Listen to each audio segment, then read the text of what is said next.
आज हमारे पास हिस्टोलॉजी का चैप्टर नंबर 3 है एपिथेलियम। सबसे पहले टिश्यू के टाइप से 4 पैरेन्काइमा स्ट्रोमा का बेसिक कंसेप्ट बस आपको बताना चाहिए कि ये क्या होता है। इंपॉर्टेंट नहीं है ये पैराग्राफ, ठीक है। उसके बाद एपिथेलियम आ जाती है। एपिथेलियम की जो टाइप्स हैं वो बहुत ज़्यादा इंपॉर्टेंट है, ग्लैनुलर और कवरिंग। अब आगे कवरिंग एपिथेलियम बहुत बहुत ज़्यादा इंपॉर्टेंट है। इसकी जो टाइप्स होती हैं उसमें से MCQ भी आते होते हैं और हम SCQ भी पूछ लेते होते हैं। आप कवरिंग एपिथेलिया है तो ये इसकी टाइप्स आ गई हमारे पास, ठीक है। सिंपल होती है, स्केमस होती है और सूडो स्ट्रेटिफाइड होती है। जहाँ पे भी सिंपल आएगा आपने याद रखनी है कि इसमें सेल की सिर्फ एक ही लेयर हो गई। ये हमारे पास लेट्स सपोज बेसमेंट मेम्ब्रेन है ना, इधर मैं आपको दिखाती हूँ। जैसे ये सिंपल स्केमस है तो इसमें आप देखो कि सिर्फ एक ही सेल की लेयर है, बेसमेंट मेम्ब्रेन पे सेल की एक ही लेयर है। ये जैसे सिंपल कॉलमनार है तो ये कॉलमनार शेप सेल्स की बस एक ही लेयर है। लेकिन अगर अब स्ट्रेटिफाइड को देखो तो स्ट्रेटिफाइड का मतलब ही मल्टी लेयर होता है। और इसमें ये देखो स्ट्रेटिफाइड क्यूबॉइडल है ना, तो क्यूबॉइडल सेल की दो दो लेयर्स हैं, ठीक है। स्ट्रेटिफाइड में हमारे पास 2 लेयर्स होंगी या 2 से ज़्यादा लेयर्स होंगी, लेकिन सिंपल में हमारे पास सिर्फ एक ही सेल की लेयर होती है, ठीक है। अब आगे सूडो स्ट्रेटिफाइड, सूडो का मतलब होता है फॉल्स और स्ट्रेटिफाइड मतलब मल्टी लेयर। वो आप लोग करोगे तो समझ आ जाएगी। इसकी एग्जाम्पल्स आपको पता होनी चाहिए। आगे सिंपल एपिथेलिया है। सिंपल एपिथेलिया को भी देखो स्केमस, अगर स्केमस सेल्स होते हैं, क्यूबॉइडल होते हैं, कॉलमनार होते हैं तो उसी बेस पे हमने इसको क्लासीफाई किया हुआ है, ठीक है।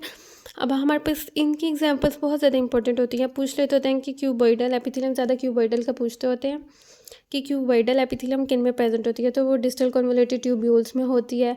या पूछ लेते होते हैं कि डिस्टल कन्वोल्यूटेड ट्यूब्यूल्स में कौन से हुआ है, तो वो आप बताओगे कि क्यूबॉइडल एपिथेलियम है। सिंपल क्यूबॉइडल, ये पूरा नाम याद रखना है, ठीक है। उन्होंने दिया था सिंपल क्यूबॉइडल, स्ट्रेटिफाइड क्यूबॉइडल, तो आपको फिर वहाँ पे कन्फ्यूजन नहीं होगी, ठीक है। उस सिंपल स्केमस में हमारे पास बड़ी इंपॉर्टेंट एक चीज़ आती है, मीजोथेलियम और एंडोथेलियम। यही होगी this this one, endothelium and mesothelium. इसमें हमने अपने व्हाट्सएप चैनल में ना बेसिकली लिंक शेयर किए हुए हैं नोट्स के। तो उस नोट्स में हमने ये निमोनिक दिया हुआ था कि एंडोथेलियम HBL, एच मतलब हार्ट, B ब्लड वेसल्स और L लिम्फ वेसल्स। निमोनिक से आप चीज़ें याद रखते हो ना तो वो आपको भूलती नहीं है। और हम मीजोथेलियम के लिए हमने दिया हुआ था P3 अब पेरिकार्डियल, पेलूरल, पेरिटोनियल कैविटीज़। तो ऐसे याद रखोगे ना तो ये याद रह जाएंगी। आप लोग चीज़ों को निमोनिक बना के याद रखा करो। अगर आप जो हमने शेयर किए हुए हैं नोट्स वहाँ से भी करते हो तो ये काफ़ी बेनिफिशियल हो जाता है। चैनल का लिंक हमने कमेंट सेक्शन में भी दिया हुआ है और हमारे चैनल की डिटेल्स में भी है। आगे सिंपल कॉलमनार एपिथेलियम, ये भी बहुत ज़्यादा इंपॉर्टेंट है। इनकी एग्जांपल्स ही पूछते होते हैं। यूट्रस में पूछ लेते हैं, ये बहुत है। यूट्रस में कौन सी होती है एपिथेलियम, या स्टमक में, तो वो सिंपल कॉलमनार होती है। ये आपने याद रखना है। और जो सूडो स्ट्रेटिफाइड एपिथेलियम है, इसकी एग्जांपल आपको पता होनी चाहिए। इसकी एग्जांपल बहुत ज़्यादा इंपॉर्टेंट है और ये ना पूछ भी लेते होते हैं SCQ में कि ट्रा pseudostratified columnar epithelium with cilia, ठीक है। तो ये इंपॉर्टेंट है। और इसकी जो स्लाइड होती है ना हिस्टो में, बेसिकली आप लोग स्लाइड्स भी करते हो तो इसकी स्लाइड भी बहुत इंपॉर्टेंट होती है, लॉन्ग स्लाइड के तौर पर भी आ जाती होती है। तो ये ज़रा ड्रा करना अच्छे से सीख लेना। उसके बाद आ जाती है स्ट्रेटिफाइड एपिथेलियम। इसके आगे एग्जांपल है स्ट्रेटिफाइड स्क्वेमस। अब इसमें केराटिनाइज्ड और नॉन केराटिनाइज्ड बहुत ज़्यादा इंपॉर्टेंट है। केराटिनाइज्ड भी MCQ में पूछ लेते होते हैं और नॉन केराटिनाइज्ड भी पूछ लेते होते हैं। अब इसमें आपने याद रखना है कि ड्राइंग किस में होती है, कि कौन सी वेट होती है, ये सारी चीज़ें आपने याद रखनी है। बस की पॉइंट्स याद रखो, सारे पैराग्राफ याद करने की ज़रूरत नहीं होती। एग्जाम्पल याद रखो और 1-2 की पॉइंट याद रख लेना इसके, ठीक है।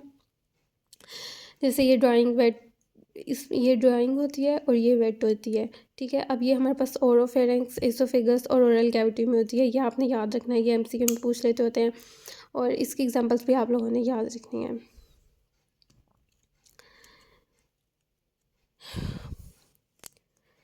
कॉन्सेप्ट लिया करो ना, आप केराटिनाइज्ड है तो स्किन में होगी ऐसे, या निमोनिक या किसी भी कीवर्ड को यूज़ करके ना एग्जांपल से याद रखना। एग्जांपल बहुत ज़्यादा इंपॉर्टेंट है, मैं बार बार कह रही हूँ एग्जांपल्स पे फोकस करना है। एग्जांपल में से MCQ आ जाते होते हैं। उसके बाद यहाँ पे यूरोथेलियम, ट्रांजिशनल एपिथेलियम को यूरोथेलियम भी कहते हैं। ये बहुत ज़्यादा इंपॉर्टेंट है, ये SCQ में आती होती है ड्रा करने के लिए, ठीक है।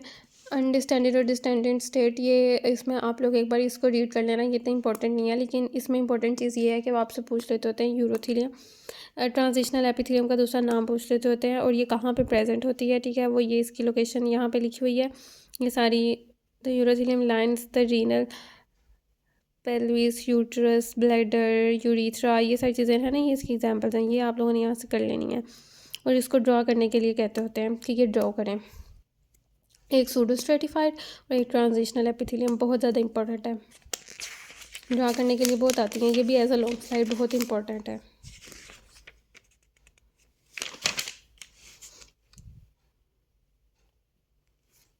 और ये वही सारी चीज़ें, बस एक बार रीड कर लेना, बार बार पढ़ने की ज़रूरत नहीं है। ये इतनी इंपॉर्टेंट नहीं है, बस इसकी एग्जांपल से ज़्यादा इंपॉर्टेंट है। आगे आगे सूडो स्ट्रेटिफाइड कॉलमनार, ये भी as a long slide important है। अब आगे इसमें हमारे पास एपिथेलियम में दो टाइप्स के सेल होते हैं, न्यूरो एपिथेलियम और मायो एपिथेलियम। ये आप लोगों ने चेक कर लेना, ये कभी आए नहीं है लेकिन आ भी सकते हैं, ठीक है, पढ़ लेना एक बार, इनको इम्पोर्टेंट है। और पोलैरिटी ऑफ एपिथेलियल सेल्स, ये हमारे पास डोमेन्स बहुत ज़्यादा इंपॉर्टेंट है। पूछ लेते होते हैं कि मॉडिफिकेशन ऑफ एपिकल डोमेन, तो एपिकल डोमेन में जो मॉडिफिकेशंस होती हैं ना, उसमें हमारे पास माइक्रोविलाई आएगा, स्टीरोसिलिया आते हैं और सीलिया आते हैं, ठीक है। अब ये जो है ना माइक्रोविलाई का फंक्शंस, ये इंपॉर्टेंट है, ये आप लोगों ने ज़रूर देखना है। अब ये जो सीलिया है, इसमें हमारे पास एक्सोनीम होता है। ये बच्चे स्किप कर देते हैं, लेकिन एक्सोनीम आप लोगों ने पढ़ना है, इसको मतलब नहीं, स्किप नहीं करना। एक्सोनीम इंपॉर्टेंट होता है, बच्चों को पता ही नहीं होता, सारी फर्स्ट ईयर कर ली होती है और एंड पे मतलब बच्चे स्किप कर देते हैं ना, बच्चे भी बेचारे क्या करें। तो आप लोग, क्योंकि हिस्ट्री तो पढ़ते नहीं है लाइक हुसैन से बच्चे, फिर दोस्त पकड़ते हैं, तो आप लोगों को अगर अपॉर्चुनिटी मिल रही है, मतलब ऐसी इंपॉर्टेंट चीज़ें सारी बताई जा रही हैं, तो आपके लिए बेटर है कि आप ऐसी चीज़ों को स्किप ना करो, एटलीस्ट एक बार पढ़ लो, आपको नो हाउ हो कि ये चीज़ है क्या, हमारी आंखों से गुजरी हुई है।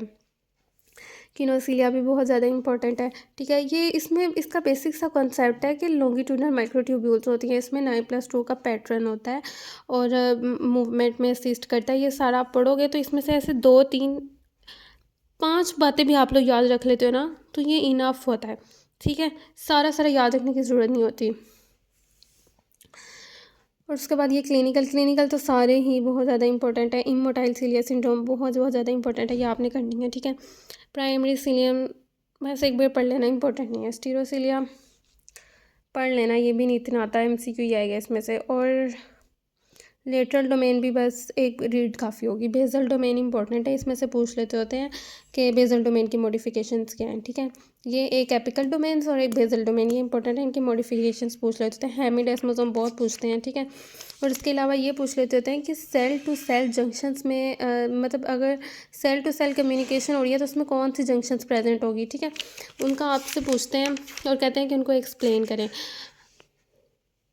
अब 1 नंबर का क्वेश्चन ये आ जाता होता है कि अगर cell to basal laminar communication हो रही है तो उसमें कौन सी जंक्शंस प्रेजेंट होंगी। लेट्स सपोज वो हेमिडेस्मोसोम्स हैं, तो आपने 1 नंबर के क्वेश्चन में वो बताना होता है और नीचे 4 नंबर का लिखा होता है एससीक्यू में कि आप इसको एक्सप्लेन करें उन जंक्शंस को जो इनमें प्रेजेंट होती हैं। तो फिर अगर वो हेमिडेस्मोसोम आंसर है तो फिर आप सारा उसको एक्सप्लेन करोगे। ये मैं सिर्फ एग्जाम्पल दे रही हूँ, ठीक है, ऐसे क्वेश्चन आते होते हैं। आगे बेसमेंट मेम्ब्रेन, इसको एक बार पढ़ लेना, इनफ होगा। और फंक्शंस ऑफ बेसमेंट मेम्ब्रेन, ये चीज़ इंपॉर्टेंट है, एक बार इसको पढ़ोगे तो आपको याद हो जाएगी। और लेकिन फंक्शंस बेसमेंट मेम्ब्रेन के बहुत ज़्यादा इंपॉर्टेंट है, पूछ लेते होते हैं। फंक्शन ऑफ एपिथेलियम, ये बस नाम याद रख लो। प्रोटेक्शन एक बार पढ़ोगे ना तो बस लाइन अपने की पॉइंट है ना, प्रोटेक्शन हो गया, excretion, absorption, excretion, transport, sensory reception, इसको याद रखोगे ना तो लाइन आप लोग खुद भी बना सकते हो। जैसे देखो,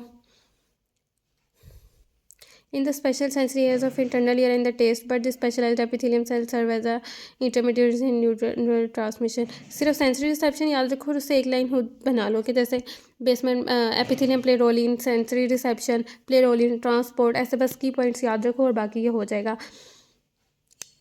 और ऐसे जिस चैप्टर में कोई इंपॉर्टेंट चीज़ नहीं, बाकी सारी चीज़ें मैंने आपको बता दी। मॉडिफिकेशंस इंपॉर्टेंट है, एपिथेलियम की टाइप्स की एग्जांपल्स बहुत ज़्यादा इंपॉर्टेंट है, और सूडो स्ट्रेटिफाइड और यूरोथिलियम बहुत ज़्यादा इंपॉर्टेंट है, जिसको ट्रांजिशनल एपिथेलियम भी कहते होते हैं। वो आपके पास डायग्राम बनाने के लिए आ जाती होती है। और इसके अलावा कोई इतनी इंपॉर्टेंट चीज़ें नहीं है, मैं तो मैंने सारी बता दी हुई हैं। एग्जाम्पल तो आपने याद रखनी है, वो एमसीक्यू आते होते हैं।